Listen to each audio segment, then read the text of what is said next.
अच्छा दे दिया पहले। चलो लास्ट हमने क्या किया था, क्या किया था, क्राउडिंग आउट। अच्छा फिजिकल कंसोलिडेशन क्या होती है जी, एफआरबीएम एक्ट कर लिया हमने कल, है ना। फिजिकल कंसोलिडेशन इसमें सर शायद स्ट्रेंथनिंग ऑफ गवर्नमेंट फाइनेंस।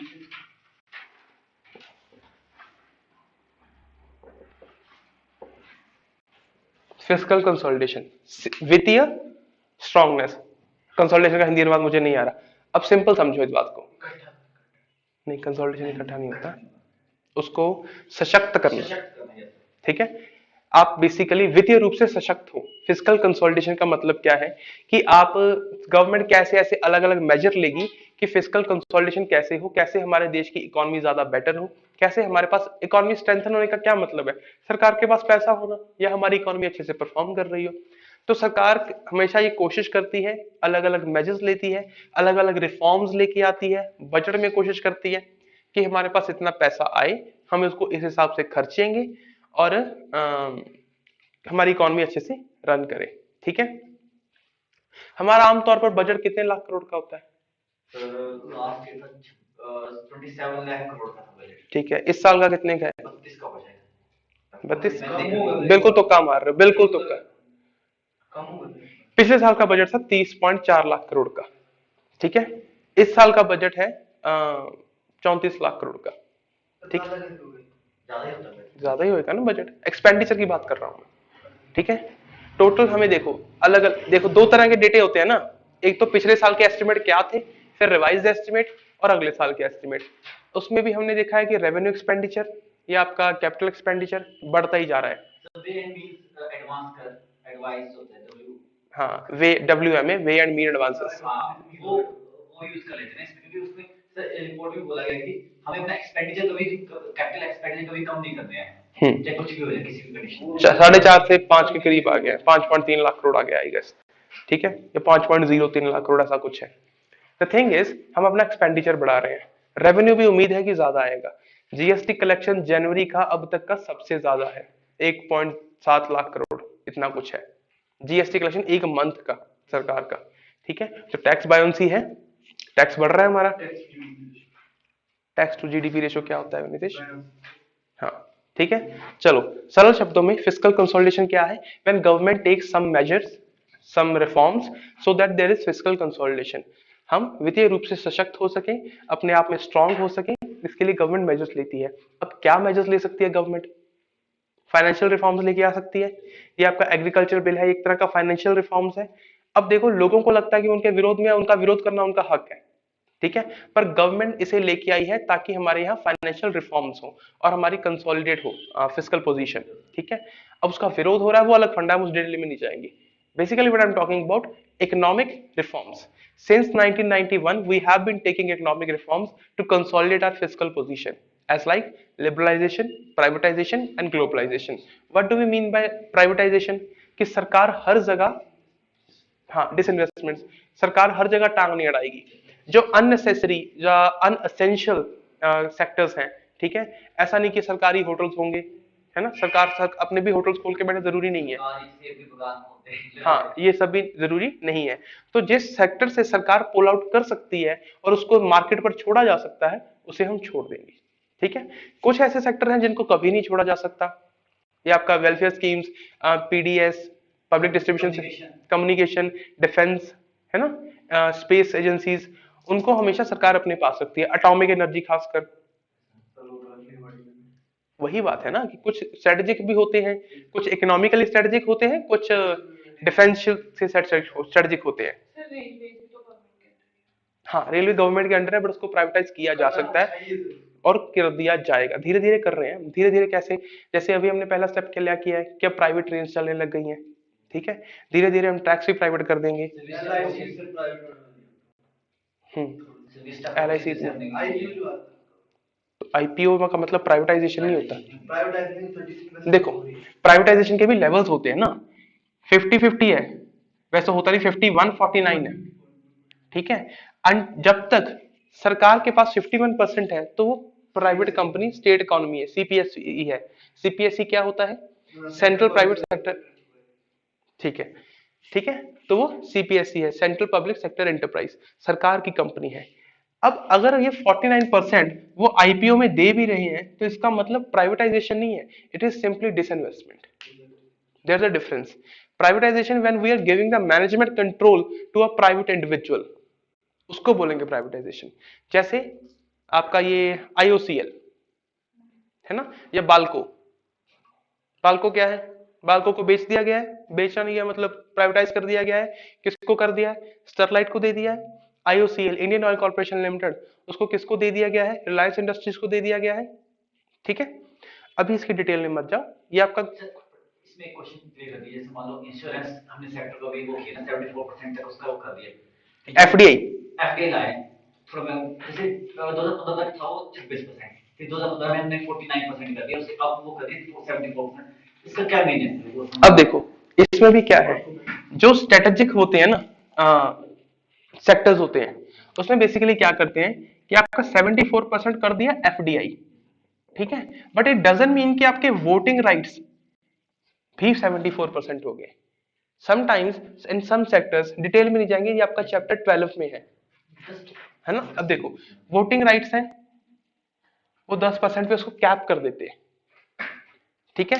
कोई इस बैंकिंग सेक्टर है मान लो, अगर बैंकिंग सेक्टर में एफडीआई हमने अलाउ कर दिया है, ठीक है जी, बट इसका अगर हम उनको वोटिंग राइट्स भी दे दें तो वो हमारी इकोनॉमी को इन्फ्लुएंस कर सकते हैं, नहीं कहेंगे हम हर्ट कर सकते हैं, इन्फ्लुएंस कर सकते हैं। तो किसी और देश के पास या किसी और बैंक के पास ऐसी पावर होना कि वो हमारी इकोनॉमी को अच्छे से अच्छे लेवल पर इन्फ्लुएंस कर पाए, ये हमारे लिए स्ट्रेटेजिकली सही नहीं है ना। तो हम एफडीआई तो अलाउ कर रहे हैं बट वोटिंग राइट्स को कैप कर रहे हैं ताकि कोई मैनेजमेंट का डिसीजन हो वो ऐसे ही ना हो जाए। क्लियर हुई बात? बस इतना सा आइडिया ले लो, अभी डिटेल में नहीं जाते, जब डिटेल में करेंगे तब कर लेंगे, जब हम एफडीआई पढ़ेंगे आपका चैप्टर 14 तब कर लेंगे, ठीक है। फिस्कल कंसोलिडेशन क्लियर हो गया? पूरा आर्टिकल नहीं पढ़ाने लग रहा हूं कि सरकार क्या क्या करती है, क्या क्या मेजर्स लेती है, बस इतना कि फिस्कल कंसोलिडेशन जरूरी क्यों है, just for the purpose of economic stability and consolidation, ठीक है। अगला टॉपिक देखो, एनके सिंह रिव्यू कमेटी क्या थी? 2016 में पहले आया FRBM act, fiscal responsibility and budget management act 2003, FRBM 2003। 2003 में एक एक्ट आता है गवर्नमेंट ऑफ इंडिया, किसकी सरकार थी 2003 में? अटल, एनडीए की सरकार थी, अटल बिहारी वाजपेयी जी की सरकार थी, और फॉर्मर प्राइम मिनिस्टर स्वर्गीय अटल बिहारी वाजपेयी जी, ठीक है, उनकी सरकार थी, वो ये एक्ट लेके आए FRBM act 2003। It has been amended twice, इसके बाद ये 2012 में अमेंड हुआ, 2018 में अमेंड हुआ, ठीक है।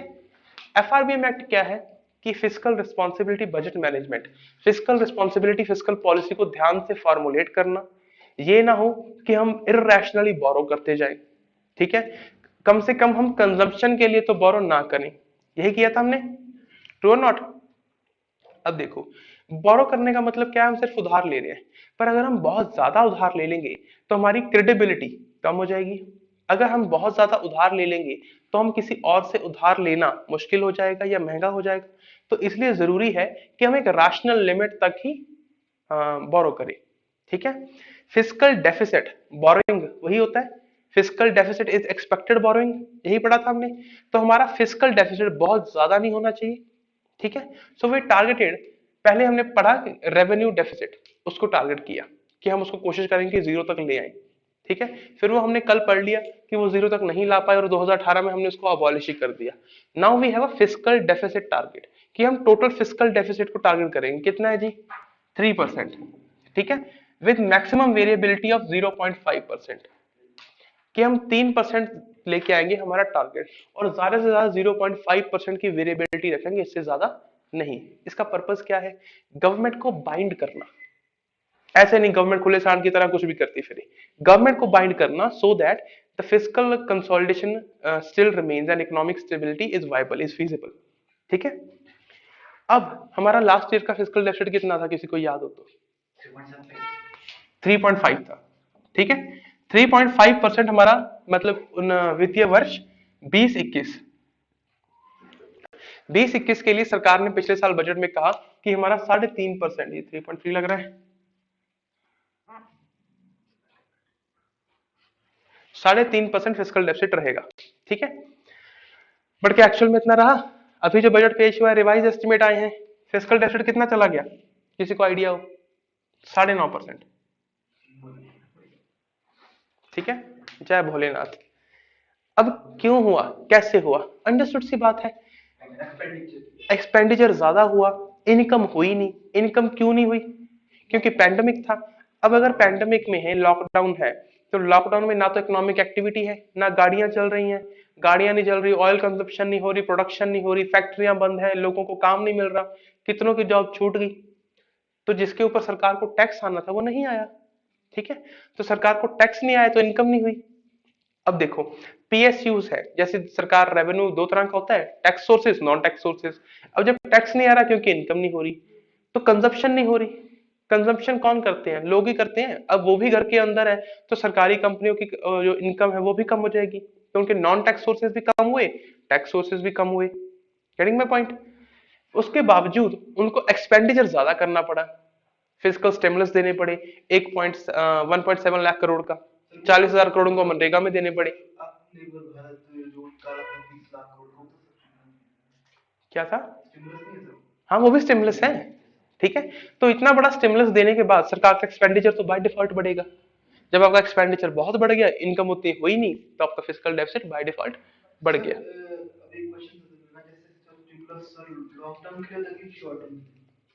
डिपेंड करता है ना आपका इकोनॉमिक शॉक कैसा है। अगर आपका रिसेशन बहुत लंबा है, ठीक है, अब ये भी वायबिलिटी है ना, सॉरी वायबिलिटी नहीं, केस टू केस वेरी करेगा। गवर्नमेंट वैसे तो शॉर्ट टर्म स्टिमुलस देती होती है, क्यों? उसका कारण क्या, आप शॉर्ट टर्म के लिए स्टिमुलस दोगे, उसके बाद इकोनॉमी बाय डिफॉल्ट रिवाइव होना शुरू हो जाती है। कर रहे हैं ना Modi ji promote V shape revival. The thing is कि इकोनॉमी में बाय डिफॉल्ट इतनी पावर होती है क्योंकि हमारी पॉपुलेशन बहुत बड़ी है, प्रोडक्शन लाइन भी अच्छा है, हम कोई छोटी मोटी कंट्री नहीं है। हम चाहे इकोनॉमिक बेसिस पे लगा लो, चाहे पॉपुलेशन के बेसिस पे लगा लो, चाहे डिफेंस बेसिस पे लगा लो, we are always in top 10 countries, है ना। तो we are a very big country. अब जीडीपी में, या सॉरी जीडीपी नहीं, हमारी इकोनॉमी में इतनी ताकत है कि उसको थोड़ा सा धक्का लगाओ वो खुद से पुश स्टार्ट हो जाती है। लॉन्ग टर्म स्टिमुलस की हमारे यहाँ जरूरत कम है। उस स्टिमुलस का साइज बड़ा हो सकता है, ड्यूरेशन कम ही रखी जाती है क्योंकि कम की ही जरूरत होती है, ठीक है। चलो, इसके बाद ये एफआरबीएम एक्ट है। एफआरबीएम एक्ट के बाद एक एनके सिंह रिव्यू कमेटी बिठाई गई 2016 में, 16 में बिठाई गई है, ठीक है। 2016 में एक कमेटी बिठाई गई, NK Singh review committee on FRBM, ठीक है। इसके बाद इन्होंने रिपोर्ट सबमिट की 2017 में, then they submitted their report in 2017।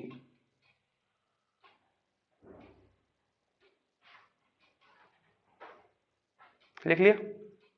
अब देखो इसका पर्पस क्या है। पर्पस सिंपली इतना है कि एफआरबीएम एक्ट में क्या क्या सुधारों की जरूरत है। समय समय पर देखो, बदलती रिक्वायरमेंट्स के साथ बदलते सोल्यूशन चाहिए। तो जैसे 2003 में जो हालात थे, इकोनॉमी थी, अब जाहिर सी बात है उससे तो हम बहुत अलग आ चुके हैं। 2003 में हमारी क्योंकि इतनी इकोनॉमी स्ट्रांग नहीं थी, इतनी बड़ी नहीं थी, because we were just having LPG reforms, ठीक है। और 10 साल का समय कोई ज्यादा बड़ा समय नहीं होता कि एलपीजी रिफॉर्म से हम बाहर आ रहे थे। अभी भी रिफॉर्म करते जा रहे हैं, ठीक है। अभी भी हम प्राइवेटाइजेशन, ग्लोबलाइजेशन, लिबरलाइजेशन करते जा रहे हैं। अभी लिबरलाइजेशन की जरूरत क्या है, उदारवाद की जरूरत क्या है, ताकि हमारा ease of doing business index बढ़े। Ease of doing business index कौन जारी करता है? सर, ये वर्ल्ड बैंक एक इंडेक्स जारी करता है जिससे ये पता लगता है कि हमारे यहाँ पर काम करना कितना आसान है। वर्ल्ड बैंक ही करता है, ज्यादा ना सोचो, ठीक है।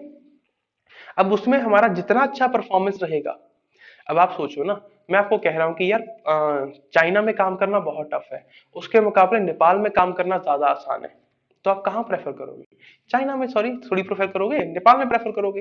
जब मैं कह रहा हूँ यार उससे भी ज्यादा आसान है, भूटान में कर ले, है ना। मैं आपको एक सलाह दे रहा हूँ। वैसे ही वो एक इंडेक्स जारी करते हैं कि इस कंट्री में इस क्राइटेरिया पर, क्राइटेरिया में नहीं जाते, जब वर्ल्ड बैंक का क्राइटेरिया पढ़ेंगे तब कर लेंगे कि इस क्राइटेरिया के तहत यहाँ पर काम करना आसान है।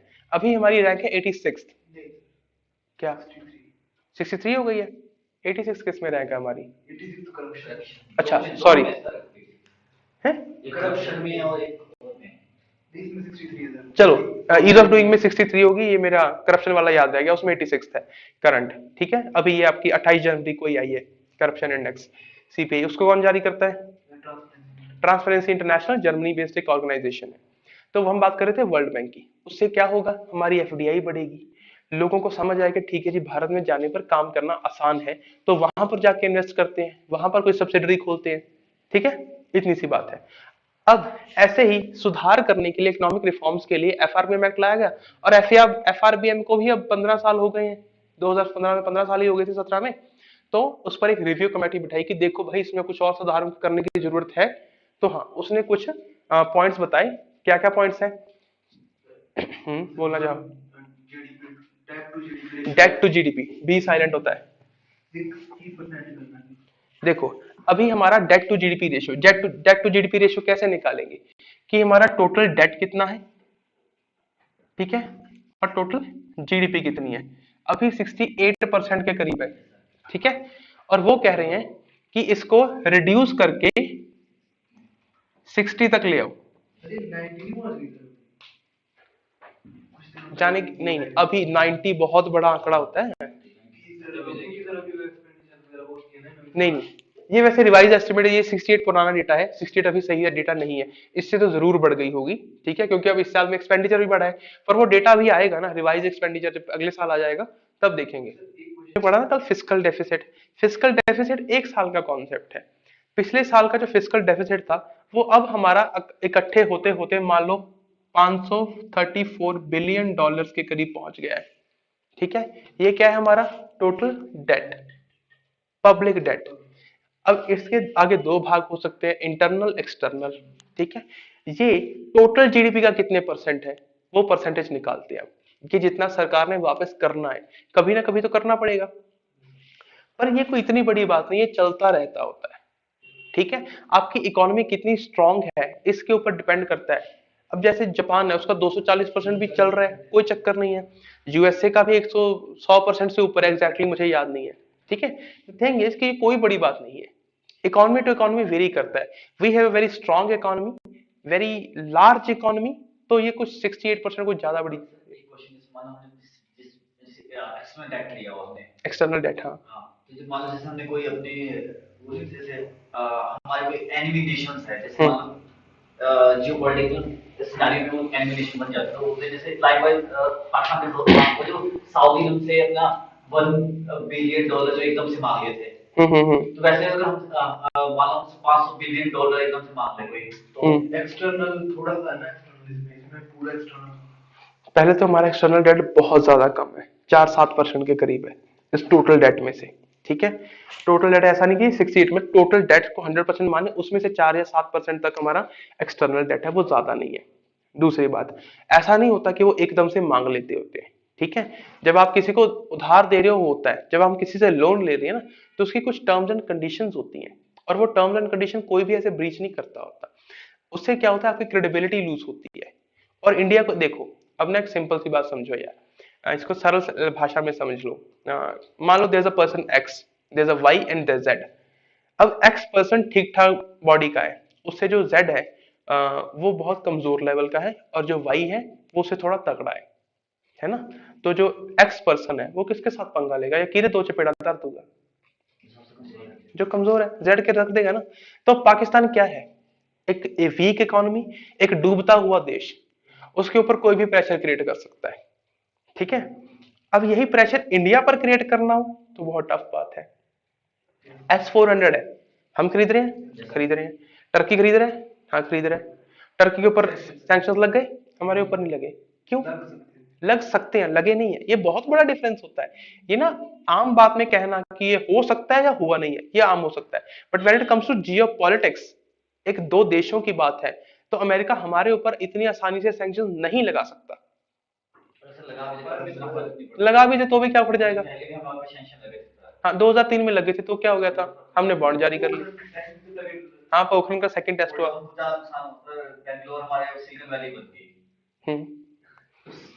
हर चीज को कवर करना पड़ता होता है। देखो, डिटेल में सिर्फ इतना समझो कि we are such a country कि हमारे ऊपर आसानी से सैंक्शंस नहीं लगाए जा सकते। सैंक्शन क्या होता है कि भाई अलग अलग तरह के सैंक्शंस होते हैं, जैसे कि अगर कोई इनसे व्यापार करेगा तो हम उसके साथ व्यापार नहीं करेंगे, ठीक है। एक तरह के ये सैंक्शन तो एक्सट्रीम मेजर्स हैं।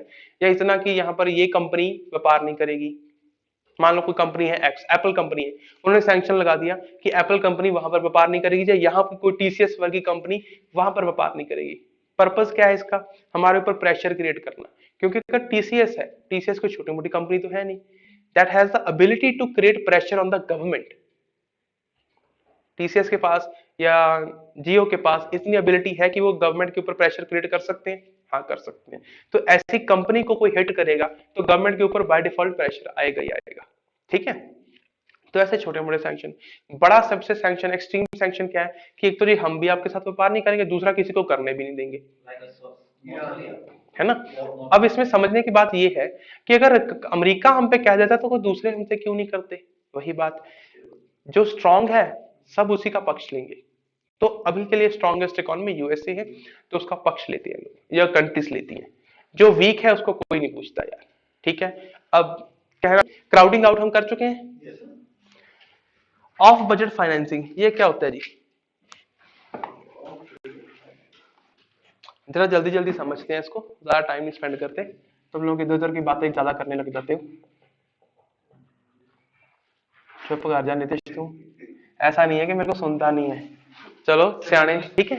नाउ द थिंग इज कि यहाँ पर एक एरिया है इनका बलूचिस्तान, ठीक है। बलोच, उनका जो कल्चर है, उनकी जो इलाका ही है पूरा, वो इस इलाके से कटा हुआ है। जैसे हमारी जो डेवलपमेंट है ना, वो दिल्ली के पास कंसंट्रेटेड है, दिल्ली, नोएडा, ग्रेटर नोएडा, गाजियाबाद, ये सब कुछ। हमारे यहाँ जो यहाँ पर जो डेवलपमेंट है वो नहीं हुई, क्योंकि एक तो बहुत दूर है और वहां की स्टेट कमजोर है। यहीं पर जो पाकिस्तान का इस्लामाबाद है वो यहाँ पर है, पीओके के पास। तो उनकी लाहौर, कराची, पाकिस्तान, इस्लामाबाद, सॉरी, ये जगह पर यहाँ पर वो है, डेवलपमेंट है अच्छी, ठीक है। यहाँ वाला जो इलाका है नीचे, कराची, कराची तो नीचे पोर्ट है, ठीक है। जो नीचे वाला इलाका है वो डेवलप्ड नहीं है, क्योंकि वहां पर वायबिलिटी भी नहीं है, पानी की भी कमी है, हरियावल भी नहीं है, वो लाहौल स्पीति साइड जैसा एरिया है, बंजर इलाका है, ठीक है। तो पाकिस्तान का पार्ट था 1948 या 49 में हाँ, जितना वो पाकिस्तान है, ठीक है। द थिंग इज क्या वो they are demanding for a separate country, तो सर वो कहते हैं कि इंडिया इनको सपोर्ट करता है, हाँ जी हम करते हैं। पीएम ने सपोर्ट 15 अगस्त की स्पीच में कहा है, और 15 अगस्त की स्पीच ऐसा नहीं होता कि मोदी जी सुबह सुबह उठे, मन की बात की, ऐसे नहीं होता, ठीक है। अब ऐसा मन की बात भी ऐसे नहीं करते वो। द थिंग इज कि जो 15 अगस्त का वो होता है ना, भाषण होता है उनका, वो पूरी दुनिया को, उसको पूरी दुनिया कवर करती है, मजाक नहीं होता वो। वहां पर बीबीसी, इंटरनेशनल, सारा इंटरनेशनल मीडिया वहां पर होता है, और वो उसको कवर करता है, और वो संदेश भेजता है पूरी दुनिया को कि इंडिया का इस विषय पर ये स्टांस है, या हम ये कर देंगे। तो 15 अगस्त में अगर वो बलूचिस्तान की बात कर रहे हैं तो वो डायरेक्ट जवाब है पाकिस्तान को कि कोई बदतमीजी मत करना, वरना एक अलग देश बना देंगे। उसके बाद हमारे यहाँ पर वो जो होती है ना रिपब्लिक डे परेड, उसके ऊपर सभी सार्क मेंबर्स को इनवाइट किया गया।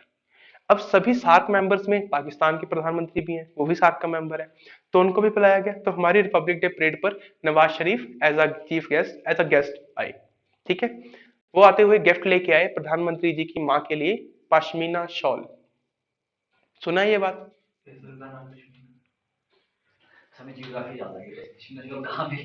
पश्मीना शॉल कहाँ मिलता है? पाकिस्तान ऑक्युपाइड कश्मीर में। It's a Kashmir speciality, not Pakistan. Pashmina जो वो है, जो मतलब जो पाकिस्तान है ना, सॉरी, वो देखो, नवाज शरीफ प्रधानमंत्री की माँ के लिए पश्मीना शॉल लेके आते हैं, वो ऐसा नहीं है, वो मजाक नहीं है, ऐसे हमारी तरह वो गिफ्ट नहीं दे रहे, ठीक है। कुछ भी उठाया, चलो गिफ्ट शॉप में गए, जो देख के अच्छा लग गया दे दिया, नहीं। वो एक डिप्लोमेसी है, वो दो देशों के हेड है, ठीक है। तो वो जो उनके लिए गिफ्ट लेके आए हैं उनका कुछ मतलब होता है, वो ऐसे नहीं खाती पीती जो चक्या देता। तो वो पश्मीना शॉल लेके आए। पश्मीना शॉल कहाँ की चीज है? कश्मीर की। तो वो सिंबल है कि फालतू मत सोचिए, कश्मीर हमारा है। ये मैसेज कन्वे किया गया है by prime minister Nawaz Sharif to prime minister Modi that Kashmir belongs to Pakistan, ठीक है। अब उसके बाद जब प्रधानमंत्री नवाज शरीफ वापस जाते हैं तो प्रधानमंत्री मोदी उनकी मां के लिए उनको एक गिफ्ट देते हैं, सिल्क साड़ी, ठीक है। अब सिल्क साड़ी कहाँ की स्पेशलिटी है? वो बांग्लादेश की स्पेशलिटी है। ठीक है, तो प्रधानमंत्री उन्हें स्पष्ट रूप से ये जवाब दे रहे हैं कि भाई कोई बदतमीजी मत करियो, एक अलग देश बना छोड़ेंगे। बात समझ रहे हो? ये होती है diplomacy. So when I am saying कि अगर कोई एक शब्द है छोटा सा भी, है ना, अब यूएन की रिपोर्ट भी आती है ना। अब देखो एक तो टर्म है, मैं कल ही करवा रहा था संजौली, मुक्ति वाहिनी। मुक्ति वाहिनी थी, ठीक है। हमारा विजय दिवस मनाया ना 16 दिसंबर को, ये बांग्लादेश ने वो भी रिपब्लिक परेड में भी हिस्सा लिया, है ना। It's a third time that some other countries battalion या military has taken part in our republic, sorry republic day parade. सबसे पहले किसने लिया था? फ्रांस ने 2016 में, फिर 2017 में लिया उसने यूएई, यूनाइटेड अरब अमीरात ने, अब 3 साल के गैप के बाद बांग्लादेश ने लिया। क्योंकि इस साल हम 50 साल पूरे कर रहे हैं अपने बांग्लादेश रिलेशंस का। 1971 की वॉर हुई थी, है ना, तभी बांग्लादेश बना था। Earlier it was east Pakistan. तो विजय दिवस मनाया हमने। अब वहां पर एक, मैं बात कर रहा हूँ इंपॉर्टेंस ऑफ वर्ड्स की, वहां पर एक टीम थी या एक ऑर्गेनाइजेशन थी, मुक्ति वाहिनी। वो भी पाकिस्तान के खिलाफ लड़ी, पाकिस्तानी मिलिट्री के, हम भी लड़ी। तो वो हमारी तरफ से एक अलाइड फोर्स होगी। पाकिस्तान उसे कहेगा टेररिस्ट ऑर्गेनाइजेशन, हम उसे कहेंगे आर्म्ड ऑर्गेनाइजेशन। डिफरेंस है दोनों में। Armed organisation is a light word, ठीक है। इससे पता लगता है कि सिर्फ एक ग्रुप है जो विद्रोह कर रहा है, अपने हकों के लिए लड़ रहा है। टेररिस्ट ऑर्गेनाइजेशन सिर्फ आतंक फैला रहा है, सिर्फ आतंकवाद फैला रहा है या आतंक के लिए काम कर रहा है। ठीक है, चलो देखो, criticism is as necessary as pain in human body. It calls your attention to unhealthy state of things. जब तक हमारे कहीं जगह पेन नहीं होता ना, तो हमें पता नहीं लगता कि यहाँ पर कुछ गड़बड़ है ना। तो ऐसे ही क्रिटिसिज्म भी उतना ही जरूरी है। मान लो आप कोई गलती कर रहे हो, आप क्लास में डिस्टर्बेंस कर रहे हो या कुछ भी कर रहे हो, जब तक मैं आपको बोलूंगा नहीं आप वैसे ही चलते रहोगे।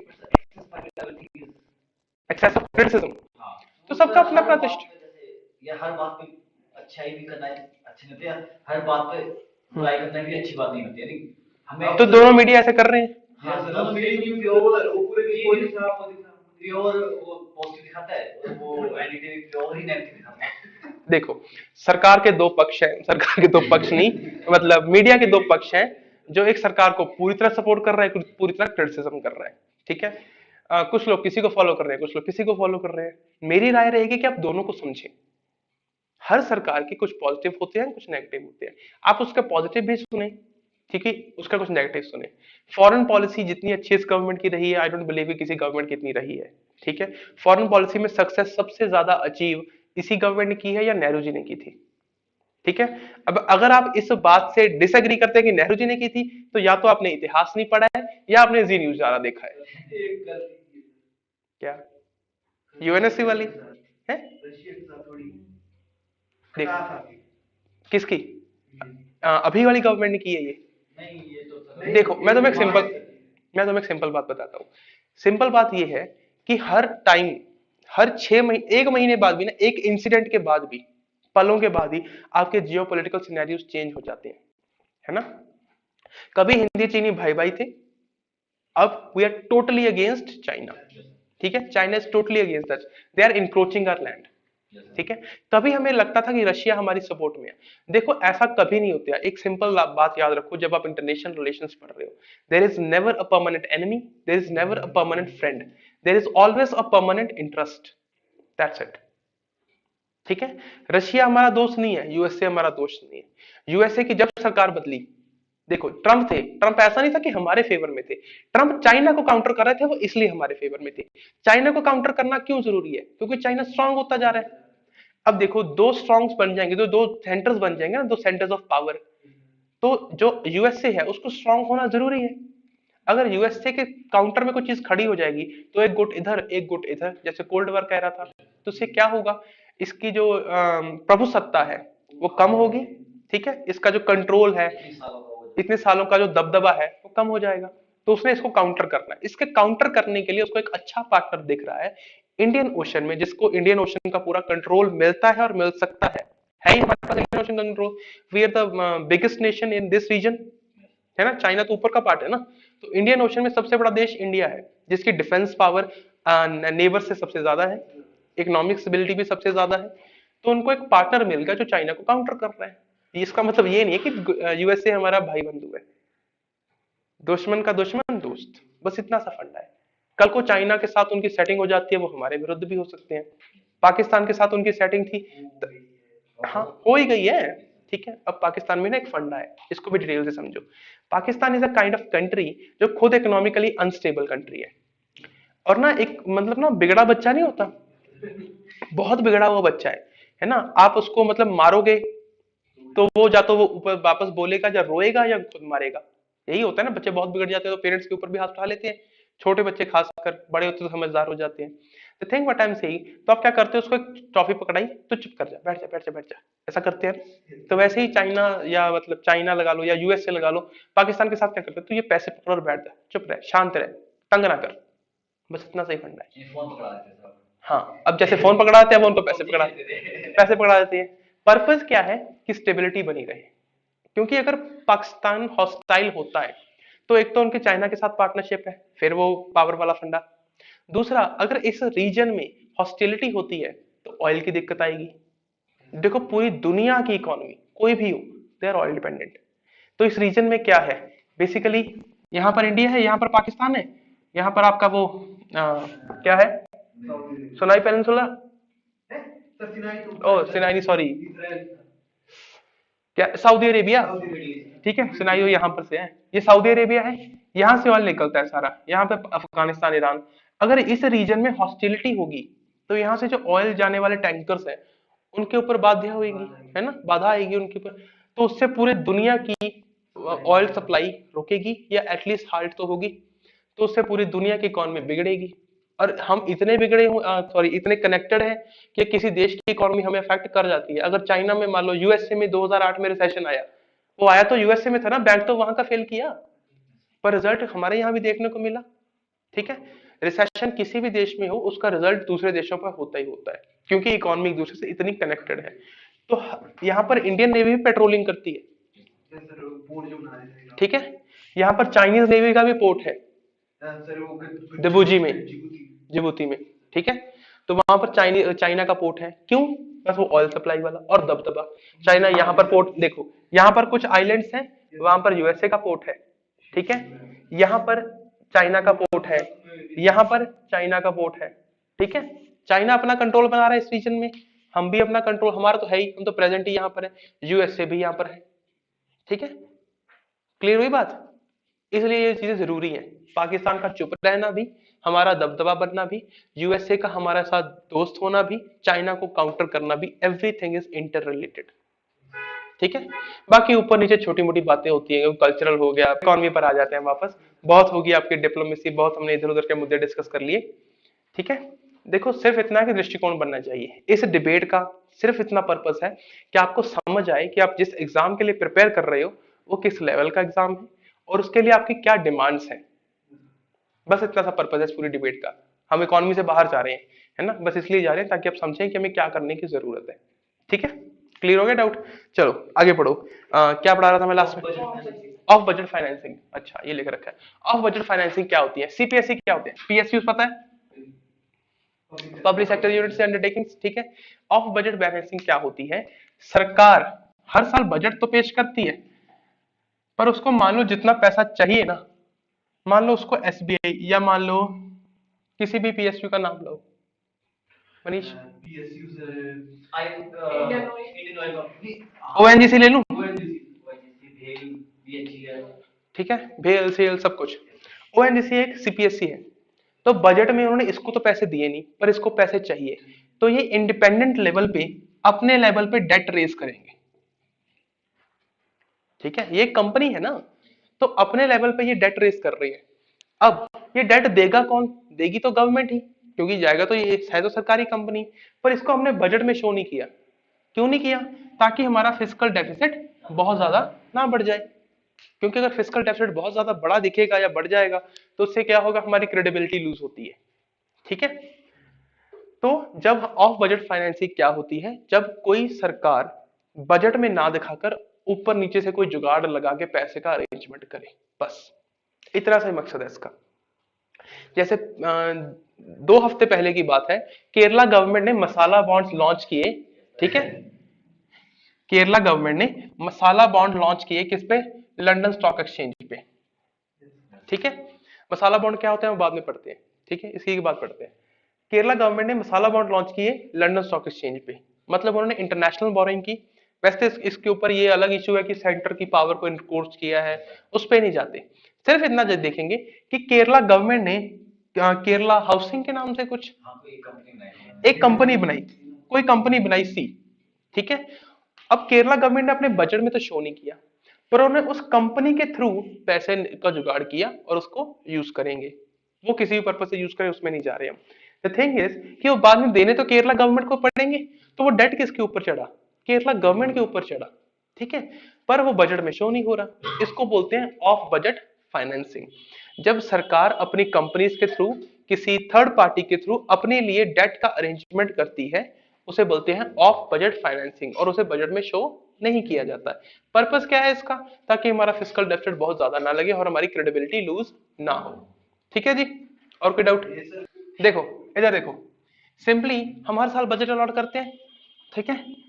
वेलफेयर में कुछ पैसे गए, कंस्ट्रक्शन में कुछ पैसे गए, हॉस्पिटैलिटी में कुछ पैसे गए, ठीक है। अलग अलग स्कीम्स में हमने पैसे इन्वेस्ट किए।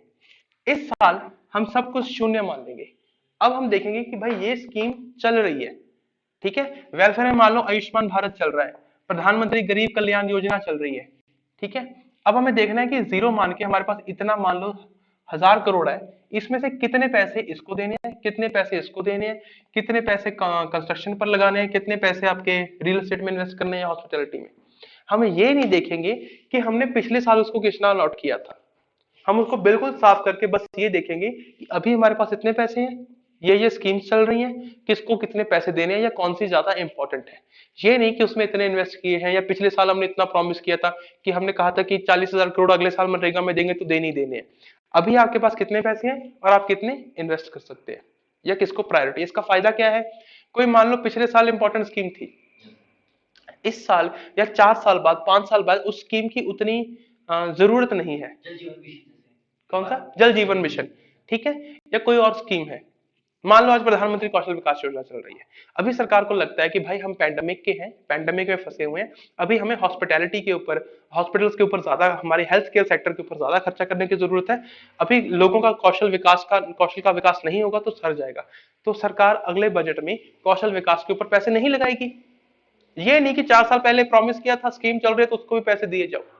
जो आउटडेटेड इररेलेवेंट स्कीम्स हैं उनको हम डिस्कार्ड कर सकते हैं। ये फायदा है जीरो बेस बजटिंग का।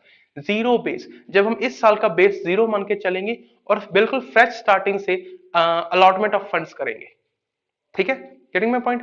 जीरो बेस बजटिंग क्लियर हो गया? Crowding out crowding in clear है? आगे देखो क्या है जेंडर बजटिंग। जेंडर बजटिंग क्या होता है? when basically we are talking about equality of gender in budget, हम महिलाओं के ऊपर भी उतना ही खर्च करेंगे, पुरुषों के ऊपर भी इतना खर्च करेंगे, ठीक है। एक होता है आउटकम बजट। देखो, एक होता है वर्ड आउटपुट, ठीक है, एक होता है आउटकम। टॉपिक कौन सी इसमें है सर? नहीं होगा, ठीक है। चलो, आउटपुट और आउटपुट ये लिखा है नोट्स में, ये भी नहीं है। चलो, आउटपुट और आउटकम में डिफरेंस समझो। आउटपुट क्या होती है? अब मान लो मैंने किसी जगह पर इन्वेस्टमेंट की, कुछ भी 1000 करोड़ की इन्वेस्टमेंट की, ठीक है। 1000 करोड़ का एक हॉस्पिटल खोल दिया, ठीक है। उससे मुझे इनकम कितनी हो रही है, ये क्या हुई?